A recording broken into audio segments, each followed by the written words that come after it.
अ, hello दोस्तों, आप सभी को सोनम श्रीवास्तव की तरफ से हैप्पी नवरात्रि।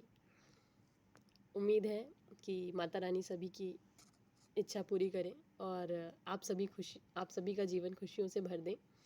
इसी उम्मीद में I wish each and every one the part of my life and even who are not the part of my life a very happy Navratri.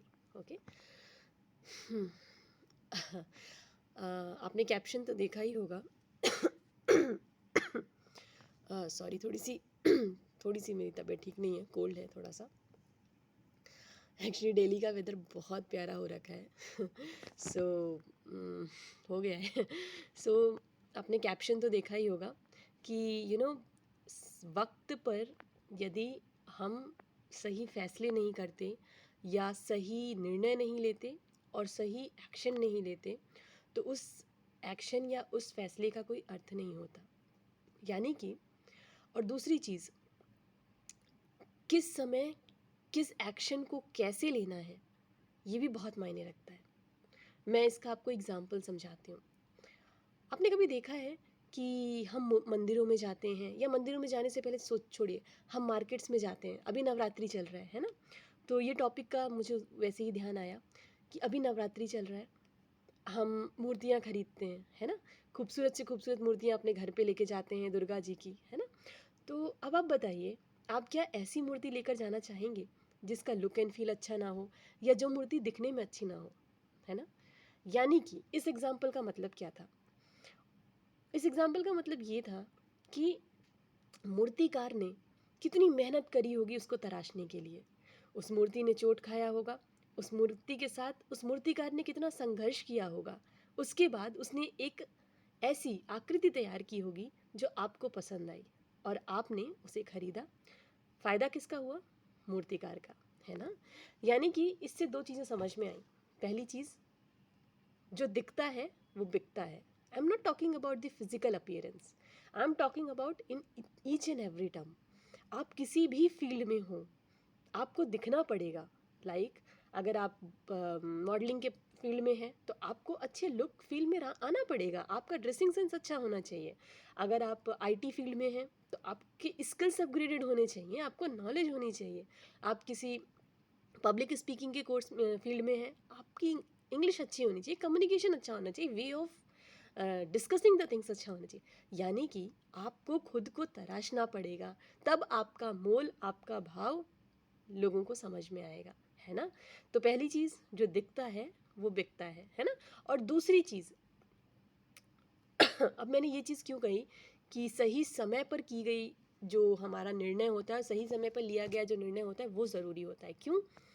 क्योंकि कहावत आपने सुनी होगी, समय बीत जाने के बाद, या मैंने गलत बोला, हम वो चीज़ खो देते हैं जिसकी हमें वक्त रहते कदर नहीं होती। जी हाँ, चाहे वो इंसान हो, चाहे वो ज़िंदगी हो, या फिर वो खुद वक्त हो। तो यानी हमें वक्त रहते चीज़ों की कदर करना है, वक्त रहते निर्णय लेना है और वक्त रहते एक्शन मोड में आके उसको एग्जीक्यूट करना है। यानी कि वो लोग कहते थे ना पहले, अब पछताए होत क्या जब चिड़िया चुग गई खेत, है ना। तो एक तो पहली वक्त की हमें अहमियत पता होनी चाहिए, और दूसरी चीज़, हमें खुद को तराशना है। मैं इस चीज़ को क्यों बोल रही हूँ, क्योंकि आपने देखा, मैंने मूर्ति का एग्जाम्पल बताया, अब वही मूर्ति मंदिरों में जाएगी, वही मूर्ति लोगों के घरों में जाएगी, लोग उसको चंदन से, फूल से, हार से उसकी सेवा करेंगे, उसकी पूजा करेंगे। आपने देखा है कभी रोड पर पड़ा हुआ पत्थर, लोग उसको कैसे ट्रीट करते हैं? चाहे वो दिखने में कितना भी खूबसूरत लगे, लोग पत्थर पे पैर मार कर चले जाते हैं, हंसते हुए चले जाते हैं। कोई कोई थूक दे रहा है, कोई पैर से मार दे रहा है, कोई इसको कहाँ। एक पता है, बड़ी ही मार्मिक पोयम मैंने पढ़ी थी, बचपन में ही पढ़ी थी, और वो मेरे दिल में बिल्कुल छप सी गई। मतलब लिटरली, देखो मुझे कहना नहीं चाहिए, बट मैं पोइट्री या कुछ भी साहित्य को बहुत दिल से पढ़ती हूँ, तो हर चीज़ से मुझे कुछ ना कुछ समझने मिलता है। तो वो पोयम इतनी मार्मिक थी, बहुत बड़ी पोयम है वो, मैंने स्कूल में बोली थी, बट मैं उतनी बड़ी पोयम बोलूँगी नहीं, मैं उसके कुछ लाइन्स आपको बताती हूँ, शायद आपको समझ में आएगा कि मैं क्या बोल रही हूँ। उसमें एक पत्थर अपनी व्यथा बता रहा है कि उस पे उसके साथ लोग कैसे ट्रीटमेंट देते हैं। वो बोलता है कि, एक मिनट, मैं पथ का कंकड़ हूँ जाने किस शिल्पी की टांकी से टकरा कर मैं चूर हुआ, अपने विशाल गृह गृह कुटुंब से छिन्न भिन्न आ दूर हुआ। आ पहुंचा मानव बस्ती में चिरपरिचय हीन प्रवासी सा, पग पग पर ठोकर खाने को मैं मजबूर हुआ। तुम पूछ रहे मेरा परिचय, तुम पूछ रहे मेरा निश्चय, मैं क्या जानूं इस जग में, अभिशाप रूप हूँ यावर हूँ, मैं पथ का कंकड़ हूँ। आंखों के रहते भी अंधे आकर मुझसे टकरा जाते, गर्वित बल की क्षमता में दो लातें और जमा जाते। मैं लुढ़क पुढ़क टकटकी बांध परखा करता उनकी कीमत। वे नहीं जानते मेरे भी दिन थे, था मैं भी चैतन्य कभी, चेतनता के उपहास रूप अब मूक व्यथाओं का घर हूँ, मैं पथ का कंकड़ हूँ। खैर, इसको समझने के लिए आपको थोड़ी सी हिंदी स्ट्रांग करनी पड़ेगी।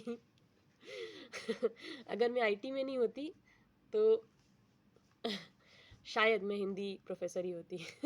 मुझे हिंदी से बहुत लगाव है। हाँ, आई एम नॉट किडिंग, मेरे हिंदी में 95 आए थे 10th में। स्ट्रेंज ना। एनीवेज, तो हाँ, तो मैं ये बोल रही थी कि सही समय सही जगह और कब कितनी चोट करनी है, कब कितनी धार देनी है, कब कितना हथियार रोक कर काम करना है, इस चीज़ का एहसास होना चाहिए। वक्त के बाद कोशिश करने से कुछ नहीं होता।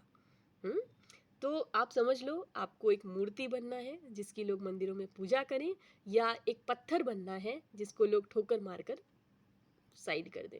तो उसके लिए आपको क्या करना है? पहली चीज़, समय की कीमत पहचाननी है, समय को वेस्ट नहीं करना है, क्योंकि वक्त ऐसी चीज़ है ना, time and tide wait for none.